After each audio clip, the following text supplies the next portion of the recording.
Hello students, মই ৰিমা ভৰালী আজি মই লৈছো ক্লাস 3 ইংলিশ ব্লসম 1 কিতাপখনৰ লেসন 4 ৰিতুস ফোনৰ পিছৰ অংশটি ইয়াত কি আছে চাওচোন আহা ইয়াতে কি লিখিছে চোৱা Look at the picture ছবিখনলৈ চোৱা Tell the story আৰু ছবিখন চাই হাতুটো কোৱা হাতুটো কবলৈ দিছে ইয়াতে কি কৈছে চোৱা হাতুটোৰ নাম দিছে Annie found a mobile phone Annie এটা mobile phone পাইছিল এতিয়া আমি ছবিবোৰ চাম আৰু ইয়াতে কি আছে চাওচোন প্ৰথম ছবিখনত কি দেখিছো আমি এখন পাৰ্কৰ ছবি দেখিছো আৰু ইয়াতে ল'ৰা ছোৱালীবিলাক খেলি আছে ইয়াতে কি খেলিছে চোৱা ইয়াতে বল খেলিছে ইয়াতে সুইং কৰি আছে হয়নে সুইংিং ইয়াতে দৌৰি আছে দে ৰানিং আৰু এই ছবিখন আমি দেখি গম পাইছো এখন পাৰ্কৰ ছবি তাৰ পিছৰ ছবিখনত কি দেখিছো এই ছোৱালীজনী এটা মোবাইল ফোন পালে আৰু ষ্টৰীত আমি পাইছো কি এনি গতিকে এই ছোৱালীজনীৰ নাম এনি আৰু এনি কি পালে এটা মোবাইল ফোন পালে তো ইয়াৰ প্ৰথমটো আমি দেখিছো children are playing in the park and Annie found a mobile phone তাৰ পিছত কি আছে চোৱা now এনি কি চাইছে মোবাইল ফোনত এটা ছবি দেখিছে ন এনি saw a picture ছবিখন দেখিলে আৰু দেখি কি কৰিলে পাৰ্কখনত এটা ইয়াতে দেখিছো না বিচাৰি আছে যে কাৰ হ'ব পাৰে she is thinking যে তাৰ পিছত আৰু কি হয় প্ৰত্যেককে চাই আছে কিজানি ফটোখনৰ লগত মিলা লৰাজন পায় আৰু পালে এই ছবিখনত চোৱা এই লৰাজন ফটোখনত যি দেখি থকা লৰাজন এইজন আৰু তাই বিচাৰি পায় ওচৰলৈ দৌৰি গল আৰু দৌৰি গৈ তাতে কি দেখিলে মহিলা গৰাকীৰ লগত লৰাজন আছিল আৰু মোবাইল ফোনটো দি দিলে আমি কি গম পালো যে মোবাইল ফোনটো তেওঁৰ আৰু ইয়াৰ পৰা আমি কি গম পালো যে লোকৰ বস্তু যদি এনেকে পাও আমি বিচাৰি দিব লাগে হয়নে তাৰ পিছত আগবাঢ়িছো ইয়াতে কি আছে চোৱা Look at the picture এই ছবিখনলৈ চোৱা আৰু ছবিখনত কি কৈছে This is how Ritu's family spent the weekend আৰু এই দৰে ছবিখনত যিদৰে আমি দেখিছো এদৰে ৰিতুৰ পৰিয়ালে উইকেন্ড মানে সপ্তাহৰ শেষৰ দিনটো এই দৰে তেওঁলোকে দিনটো অতিবাহিত কৰে সপ্তাহৰ শেষ দিন যেটো বন্ধৰ দিন হয় তাৰ পিছত ইয়াতে কি দেখিছো চোৱা এয়া আমি দেখিছো এইগুলা কি মহিলা এটো মাকে হ'ব মাকে পানীৰ গ্লাস লৈছে জগ লৈছে আৰু এইফালে চোৱা এজন আমি দেখাত গম পাইছো দেউতাকে হ'ব দেউতাকে কি কৰিছে সাফা কৰি আছে এই ছোৱালীজনী ৰিতুৰ ভনিয়ে ক'ব যেন লাগিছে ন কি কৈছে গিটাৰ বজাইছে এই আইতা গৰাকী কি কৰিছে গুঠি আছে কিবা গুঠি আছে আৰু এই ককাজনে পঢ়ি আছে কি পঢ়িছে নিউজ পেপাৰ পঢ়িছে আৰু এজন নিশ্চয় ৰিতু হ'ব কাৰণ এটো ৰিতুৰ ফ্যামিলি আৰু কি কৰিছে ৰিতুৱে কালাৰ কৰি আছে ইয়াৰ পিছত কি আছে চাওচোন ইয়াতে কি কৈছে Now, etia, read the sentences below. Je tolo thaka bakyobur tumalokok পঢ়িবলৈ দিছে আৰু পঢ়ি কি কৈছে identify and write the correct numbers to match the sentences. ইয়াতে identify মানে বিচাৰি উলিয়াব দিছে এই যে ছবিখন আছে তাৰ পৰা বিচাৰি উলিয়াবলৈ দিছে আৰু যেটো শুদ্ধ হয় হেইটো নম্বৰ ইয়াতে বাক্যৰ লগত মিলাই লিখিব দিছে বাকস কেইটাত 1 is done for you আৰু এটা তোমালোকৰ কাৰণে কৰি থোৱা আছে মই পঢ়ি দিছো সবা Father is cleaning the fridge দেউতাকে ফ্ৰিজটো সাফা কৰি আছে আৰু আমি ছবিখনত ক'ত দেখিছো এইটো নম্বৰ 5ত আছে তেওঁ ফ্ৰিজটো সাফা কৰিছে এইটো নম্বৰ 5 আৰু সেই কাৰণে আমি ইয়াতে 5 নম্বৰটো পাইছো ইয়াতে কি লিখিছে 5 লিখিছে তাৰ পিছত mother is offering water মাই পানী খাবলৈ দিছে পানী যাচিছে অফাৰ কৰা মানে দিয়া এই ছবিখনত চোৱাচোন দিছে হয়নে আৰু নম্বৰটো আমি কি পাইছো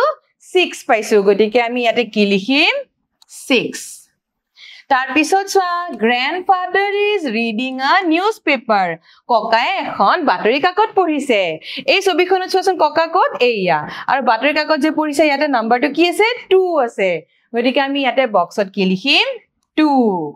তাৰ পিছত চোৱা grandmother is knitting a muffler যে আইতাই মাফলাৰ গুঠি আছে তোমালোকে গুঠি থকা দেখিছিলা নহয় এই আইতা গৰাকী আৰু ইয়াতে নম্বৰ কি আছে নম্বৰ 4 আছে গতিকে আমি ইয়াতে কি লিখিম 4 তাৰপিছত Ritu is coloring a picture Ritu এখন ছবিত ৰং কৰি আছে ছবিখন ৰং কৰি ক'ত আছে এইখন চোৱাচোন আৰু ইয়াতে নম্বৰ কি আছে 1 গতিকে আমি ইয়াতে কি লিখিম 1 তাৰ পিছৰ বাক্যটো চোৱা ৰিতু's sister is playing a guitar ৰিতুৰ ভনিয়েকে গিটাৰখন বজাইছে গিটাৰটো প্লে কৰা বুলি লিখে কিন্তু ইয়াৰ অৰ্থটো হৈছে গিটাৰ বজাই আছে ছবিখনত চোৱাচোন এইটো আৰু নম্বৰ কি আছে 3 গতিকে আমি ইয়াতে কি লিখিম 3 তোমালোকে ধৰিব পাৰিছা নহয় এইদৰে ইয়াতে লিখি দিবা মই আগবাঢ়িছো ইয়াতে কি আছে চোৱা let's read পঢ়ো আহা মই পঢ়ি যাম আৰু তোমালোকে শুনি যাবা দেই আৰু মোৰ লগত পঢ়িবলৈ যত্ন কৰিবা ঠিক আছে কি কৈছে চোৱা I am a cell phone মই এটা cell phone এই ছবিখনত দেখিছা নহয় তাৰ পিছত মোবাইল ফোনটোক সেল ফোন বুলিও কয় ইয়াতে কি কৈছে চোৱা I need a cell to run আৰু মোৰ এটা সেল বা বেটাৰী লাগে সেল থাকে কাৰণে ইয়াক সেল ফোন বুলি কয় আন এটা নাম মোবাইল ফোনৰ the cell is a battery মই কলো নহয় সেল মানে বেটাৰী যেটো মোবাইলত থাকে you can carry me along wherever you go you can carry me মানে মোক তোমালোকে লৈ যাব পাৰা আৰু কলৈ লৈ যাব wherever you go তুমি জলৈ যোৱা তালৈ তোমালোকে তো গমে পোৱা আৰু সেইকাৰণে কি কয় so I am also called a mobile phone মই কৈছিলা মোবাইল ফোনটোৰ নাম বুলি এতিয়া আমি জলৈ যাও wherever you go বুলি কৈছিনা জলৈ যোৱা তুমি তাতে লৈ যাব পাৰা আৰু সেই কাৰণে মোক মোবাইল ফোন বুলি কয় মোবাইল সেই শব্দটোৰ অৰ্থই হ'ল লৈ যাব পাৰা যে জলৈ যাও তালৈকে লৈ যাব পাৰা আৰু এই কাৰণে ইয়াক কয় মোবাইল ফোন মই আগবাঢ়িছো এতিয়া কৈছে I am a computer মই এটা কম্পিউটাৰ ছবিখন দেখিছানে এইটো ইয়াতে তোমালোকে ছবিখনত নিশ্চয় এইটো ডেস্কটপ কম্পিউটাৰ হয় এটা মনিটৰ আছে CPU আছে আৰু এই কম্পিউটাৰে কি কৈছে চোৱা যে মই এটা computer I can do a lot of things যে মই বহুত কাম কৰিব পাৰো You can send mails, watch movies, play games and listen to music. যে তোমালোকে কি কৰিব পাৰা send mails মানে চিঠি যেটো কম্পিউটাৰ সহায়ত যিখন চিঠি দিব পাৰি সেইখন মেইল বুলি কয় আৰু কি কৈছে watch movies সিনেমা চাব পাৰা তোমালোকে কম্পিউটাৰত সিনেমা চাব পাৰা play games গেম খেলিব পাৰা যেনে কম্পিউটাৰ গেমছ থাকে and listen to music গান শুনিব পাৰা তোমালোকে শুনা নহয় কম্পিউটাৰত I need the internet to send mails এই যে মেইলছৰ কথা কৈছিলো যেটো চিঠি হয় সেইখন পঠিয়াব লাগিলে কিন্তু আমাক ইন্টাৰনেট কানেকশন লাগিব তোমালোকে শুনিছা না ইন্টাৰনেট শব্দটো নেট কানেকশন ইন্টাৰনেট কানেকশন গতিকে মেইলছ পঠিয়াব লাগিলে ইন্টাৰনেট কানেকশন লাগিব These mails are called emails আৰু এই যে মেইলছ হয় ইয়াক ইমেইল বুলি কয় কাৰণ কম্পিউটাৰে পঠায় ইলেক্ট্ৰনিক হয় সেইকাৰণে ই শব্দটো আহি ইমেইলছ You must take help of your parents to run me আৰু তোমালোকে মুখ চলাবলৈ মানে কম্পিউটাৰক চলাবলৈ পেৰেন্টছৰ সহায় লব লাগে মানে মা দেউতাৰ সহায় লব লাগে নে নালাগে নিশ্চয় লাগে তাৰ পিছত কি আছে চাওচোন ইয়াতে কি কৈছে I am a television এইটো চা টেলিভিজন টিভি তোমালোকে যে ঘৰত টিভি চোৱা এইটো সমুকৈ টিভি আৰু আমি কওঁ টেলিভিজন বুলি যে মই এটা টেলিভিজনে কৈছে এতিয়া People also call me TV যে মোক মানুহে টিভি বুলিও কয় I have a screen মোৰ এখন স্ক্ৰিন আছে এইখন স্ক্ৰিন হয় আৰু কি কৈছে I have a switch